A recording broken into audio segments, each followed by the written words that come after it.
இப்பவே பார்க்கணும். வந்துட்டீங்களா? ஆமா ஆமா. அப்ப கூட்டல. கூட்ட வேண்டாம். என்ன பாய் தலைவனிமா யார பார்க்க போற இப்பவே? யார பார்க்க போறேன்? ரேஷன் கடைக்கு தாங்க போறேன். ரேஷன் கடைக்கு எதுக்கு நீ பாய் தலைவனி? யோ, அரிசி போட்டாலே கியூ கும்பகோணம் வரைக்கும் இருக்கும்.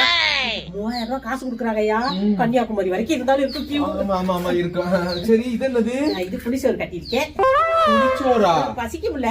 ஆமா ஆமா ஆமா. கடை சாப்பாடு நமக்கு செட் ஆகாது. வீட்டு சாப்பாடுதே நல்லது. அதுதான் கட்டிக்கிட்டு போறேன். சரி சரி சரி சரி. என்ன ஒண்ணு கொசு தொல்லதே அதிகமா இருக்கும். மொத்த போர்வை சரவணன் கடையில வாங்கிக்குவோம்.